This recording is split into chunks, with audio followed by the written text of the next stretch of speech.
Eventually, I caved in. This isn't like your typical fantasy where it just has random ass colors pasted left and right. I'm just as curious as you. However, the best way to find out if a car is good or not is to unbox it. Not to be confused with 6-7, but 7-Eleven's dark cousin, the 24-7. First look in my hands, this thing has a very distinctive shape.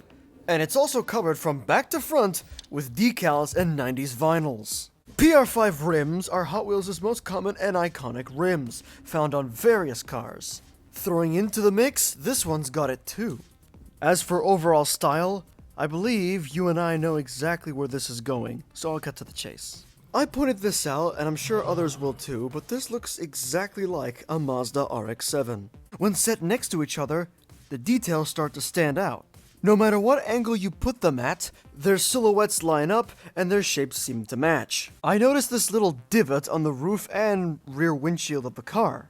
This strange little divot can also be found on my Mazda RX-8. This car is loaded with graphics, including a couple of manufacturer graphics, except for this particular line that appears to be Japanese. With a little bit of visual research, apparently that Japanese line says Hot Wheels. And this line is stapled on the left and right rear quarter panels of the car. There is a couple of differences, for example the taillights, but also the exhausts. It has two exhausts, while the actual RX-7 only has one. Up on the bonnet, it has something I haven't seen since that Porsche. It actually has glass headlights. Even more interesting, if I spin the wheel, you can actually see the wheel inside.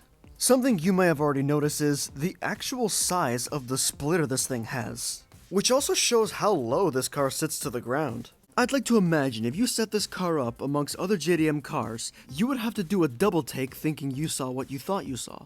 This isn't a new casting by any means, because if we look underneath, it says 2002 and 2012.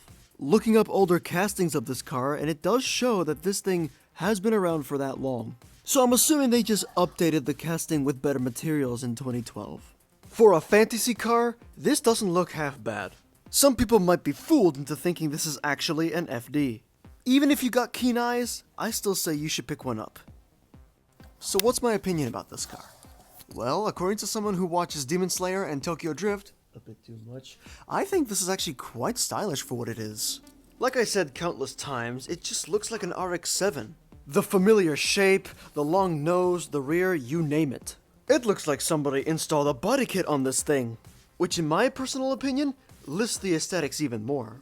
But what do you say? Do you think Mattel cooked with this fantasy car? Or do you think it should just stay on shelves? Let me know your thoughts and opinions down below.